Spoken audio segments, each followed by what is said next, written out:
Sam is my neighbor from about 25 miles away, so it's good to see him here too. I want to thank you for having me here today. After hearing everyone speak, I don't know that I have a ton of unique content to add because the folks before me have just been so eloquent. So here it goes. I am Jamie Lee Demske. I currently serve the people of Laurel, Montana at Laurel United Methodist Church. And I also serve 52 other churches in Eastern Montana as their congregational resource minister. I am also a queer woman in a straight marriage. So before I talk any further about what my approach to inclusion is, I want to acknowledge the privilege that comes along with being straight for at least the first 5 seconds you know me. I don't know if it goes much past that, but I understand that the privilege is there. In my time in Montana, I have had a lot of names flung at me, from deviant and immoral to sinner, and my new favorite, witch. That's very new for me. But in my time there, I have also been met by some of the most dedicated and compassionate, loving people that I have ever known. And I think that is a nutshell of small town America right now. Most of the wider district that I serve is rural or small town, and the United Methodist Church in these areas is often considered to be the most moderate or progressive option. In many cases, the UMC is the most progressive church in town, even if it is just a moderate church. Inclusion in rural Montana looks a little different than it does in other places across our conference and across our country. The work towards inclusion is informed deeply by our culture. In general, I would say Montana is a pretty conservative place, defined by the values of rugged individualism and a deep distrust of authority in all its forms. In my own little town, that happens to be balanced by a deep love of all things military, because we happen to also house a national veterans cemetery. So that cultural point informs the whole town's baseline. Conservative Christian values are the unspoken standard, and there seems to be quite a bit of flirtation with Christian nationalism in my conversations. It's a place where it's also very unusual to find a woman in ministry who isn't there because her husband happens to be the senior pastor. When people find out that I'm a pastor, I still get a lot of strange looks. There's a lot of influences here that work against the inclusion of all people in this area. But along with those influences, there's a brutal fact of life that underlines everything we do here. That we all have to get along to survive out here. The winters are harsh, and the animals do not want you here, and they will let you know. There's a lot more land than there is people, and the farmland cannot till itself. We have to rely on one another to survive. That being said, the pace of relational growth is glacial in its pace here. It takes a lot of time to gain trust in these communities. And I tell you all of this because inviting people to inclusion requires us to know deeply the people we serve, whoever and wherever they are. As Sam mentioned earlier, we have to prepare their hearts for the act of inclusion, not just their minds. Now, I can't speak to small towns everywhere. I can only speak to the ones that I know. And those Eastern Montanan values have shaped my approach to inclusion. It's hard to know where to begin in the journey towards inclusion, but my first step has been to understand the people I am seeking to serve. I have to know them, and I have to learn how to trust them, even when it feels like a risk to my heart or to my physical safety.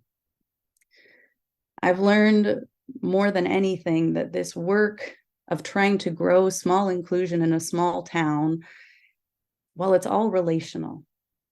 Relational capital is everything. Every single step is formed by my relationship with the community and with the individuals in my church. And that means directly reckoning with the values that do not align themselves with the walk of Christ in a way that strengthens instead of breaks my relationships. Now, the first thing I try to address is that value of individualism. That rugged individualism works in very counterintuitive ways. It teaches people first and foremost that they are not enough, that the world expects them to do it all, and when they can't, because they can't, that it's their fault. It's a personal failure. Often they don't see themselves as people of sacred worth and dignity. So how can we ask them to see it in anyone else if they don't see it in themselves first? So my first step is to remind the people in my care, to the point of annoying repetition, is that they are deeply and unconditionally loved by the one who created them. And beyond that, that I, as their pastor, love them too. Loving your neighbor as yourself in these contexts feel like empty words if they can't love themselves in their first place. So my first step to teach them is that they are entirely deserving of that unconditional love. If that is our foundation, then we can expand. If they deserve love, then so does every person they meet, no matter how different or no matter what the rest of the world thinks of them. Now, folks here in small towns are no stranger to loving others. People here love deeply the people they know, and even the stranger, with a deep fidelity that is a blessing to witness. If they love you and you have put the time in to love them, they will love you no matter what. There are many places in Montana East where we have queer or transgender members that have been accepted without anything coming to a vote or anyone making much of a fuss because they have been active members in their community. The relationship is there. And in the words of more than one Montanan I've met, what happens in your own time is your own business. You do good and we will be good. Now, is that the perfect model of inclusion we're hoping for? Absolutely not. But in many ways, it is better than I'd expected it to be. And I don't want you to get it twisted either. It is not like that in every circumstance. There is rejection. There is deep conflict. But that acceptance happens more often than I expected it. The second piece in my path towards inclusion is to remove myself from being the overbearing authority. Now, I don't know if this happens anywhere else, but I have witnessed my wider community's trust of authority vacillating faster than the cup ride at Disneyland. So for a lot of my leadership, I am not in charge. I am with them. I am alongside them. I am someone who takes care of them, who sees them and honors them for exactly who they are. And I remind them by whispering in their ears or shouting from the pulpit of their goodness and belovedness when they are faced with changes that they are afraid of. I do not lead them by forcing them forward. I lead them from the back. And I remind them of who they are.